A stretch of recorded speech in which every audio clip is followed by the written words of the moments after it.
Riesgo y rendimiento. Profesor Henry Hidalgo Lama, alumna Stephanie Castillo Colmenares. Índice.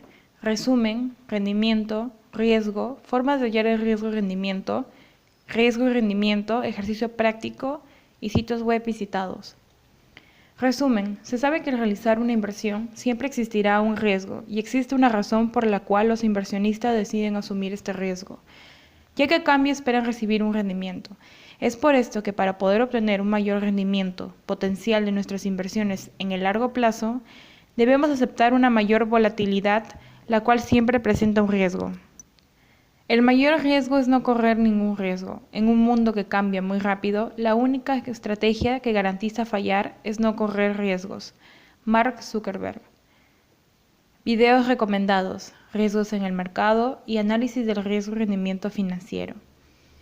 ¿Qué es el rendimiento? La palabra rendimiento refiere el producto o la utilidad que rinde o da una persona o cosa. En otras palabras, puede decir que es la ganancia o pérdida total de una inversión durante un periodo dado. La fórmula del rendimiento sería: tasa de rendimiento es igual a flujo de efectivo más precio menos precio menos 1 sobre precio menos 1. ¿Qué es el riesgo? El riesgo se define como la combinación de la probabilidad de que se produzca un evento y sus consecuencias negativas.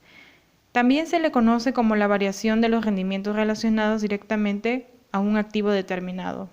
En este cuadro podemos ver dos gráficas, la gráfica aumento del riesgo y aumento de ganancia y la gráfica de disminución del riesgo y disminución de ganancia.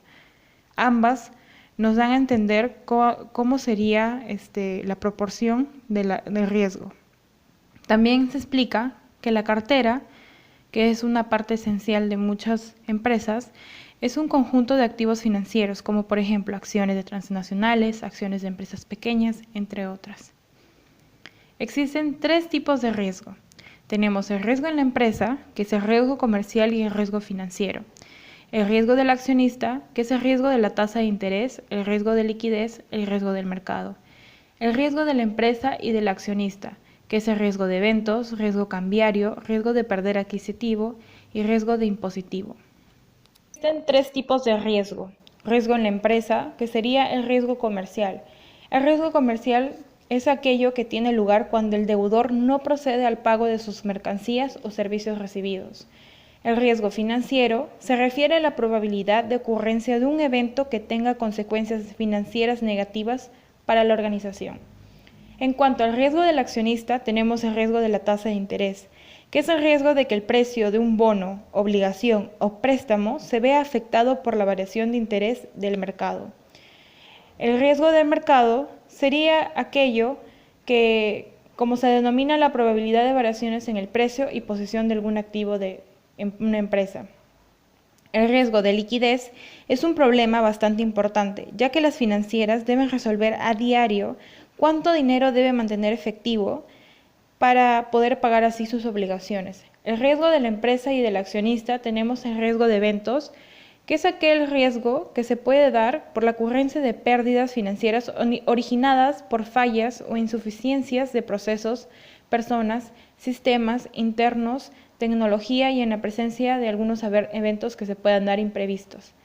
El riesgo cambiario podría ser aquello que es una de las modalidades del llamado riesgo del mercado, que se refiere a variaciones de precio e incluye al de tasas de interés, el de valor de activos financieros y el de precios de materias primas, granos, entre otros. El riesgo de perder adquisitivo es aquello que se sabe que el dinero efectivo hoy día vale más y tiene más poder adquisitivo que tiene en el futuro. En otras palabras, el valor del dinero cambia con el tiempo. Lo malo es que cambia para peor ya que puede decrecer, disminuir y se hace menos. Por esto se podría dar por las siguientes razones: una inflación, que es el incremento de los precios en la economía; un riesgo, que sería de incertidumbre acerca del futuro; y la devaluación, o sea, menos valor de nuestra moneda local con respecto al dólar. Y por último tendríamos el riesgo de impositivo.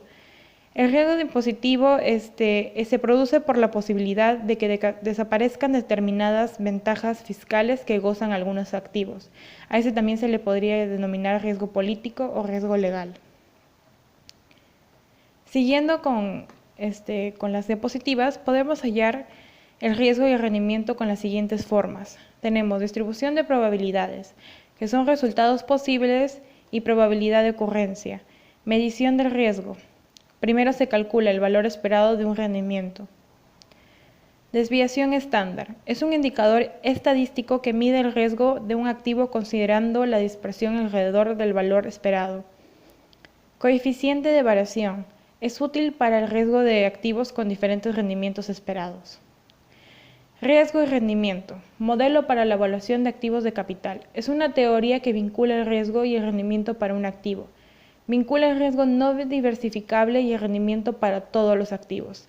El riesgo diversificable es la porción del riesgo de un activo que se atribuye a causas aleatorias relacionadas con la empresa.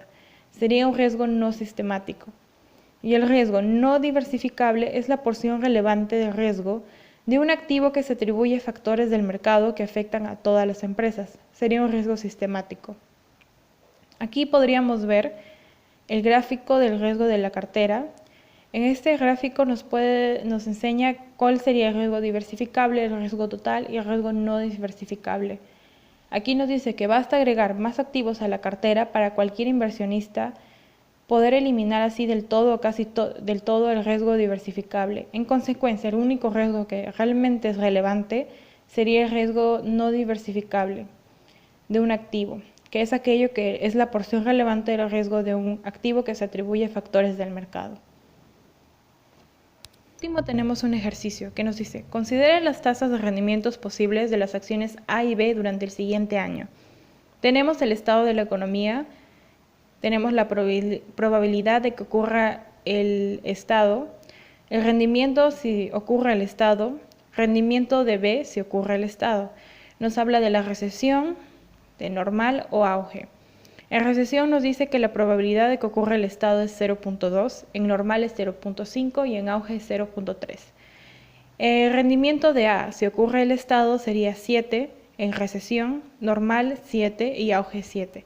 El rendimiento de B, si ocurre el estado, sería recesión menos 5, normal 10 y auge 25.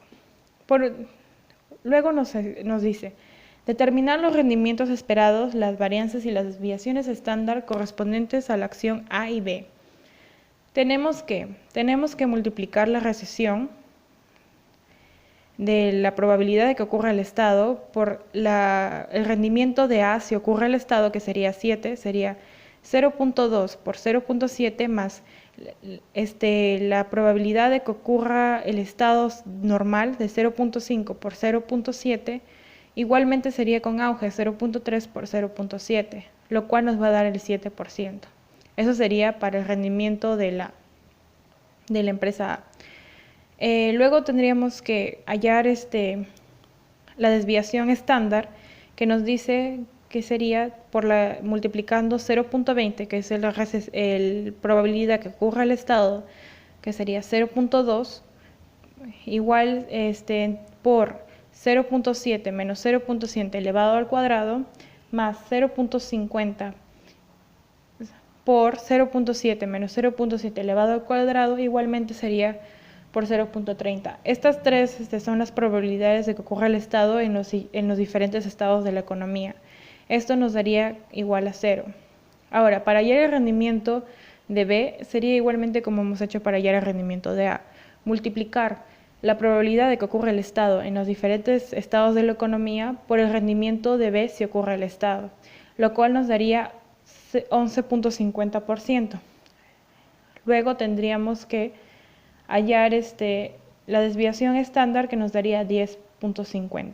Eso quiere decir que el rendimiento de A es 7%, su desviación estándar es 0. El rendimiento de B sería 11.50 y su desviación estándar sería 10.50%. B nos dice que determinemos la covarianza y la correlación entre los rendimientos de la acción A y la B. La covarianza tendría del rendimiento A y del rendimiento B sería multiplicar 0.20, que es la probabilidad de que ocurra el estado en recesión, por 0.7 por 0.7, que sería el rendimiento de A si ocurre el estado, igual multiplicado por menos 0.5, que sería el rendimiento de B si ocurre el estado, menos 0.1150, que sería el rendimiento de B.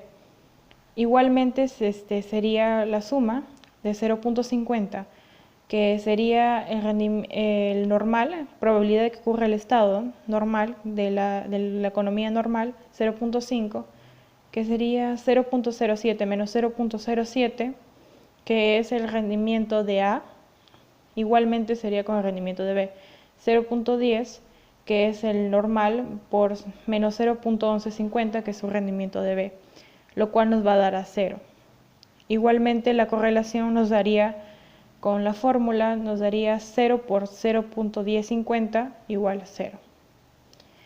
Por último, nos pide que determinemos el rendimiento esperado y la desviación estándar de un portafolio conformado por A y B con ponderaciones de 50% en cada activo. La fórmula nos dice que para hallar el rendimiento esperado tendríamos que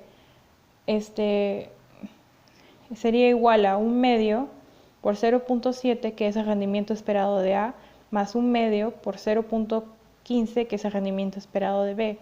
Esto nos daría 0.0925, lo cual multiplicado por 100 sería 9.25%. Eso sería el rendimiento esperado de ambas portafolios A y B. Para hallar la desviación estándar, tendríamos que igualmente con la fórmula multiplicar 1/2 al cuadrado por 0, que sería la desviación estándar de A, más 1/2 al cuadrado por 0.105 elevado al cuadrado, que sería la desviación estándar de B, más 2 por 1/2 por 1/2 por la desviación estándar de A, que sería 0, por la desviación estándar de B, que sería 0.105, por la correlación que se sacó anteriormente de A y B, que sería 0. Esto nos daría a 0.002756.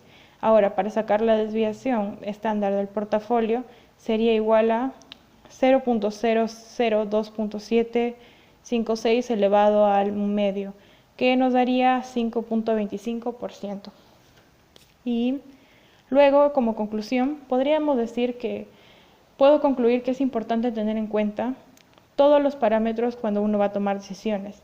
Se sabe que el riesgo se encuentra en cada cosa que realizamos, pero nos ayuda a alcanzar objetivos que finalmente se convierten a un rendimiento de todo el esfuerzo que hemos otorgado.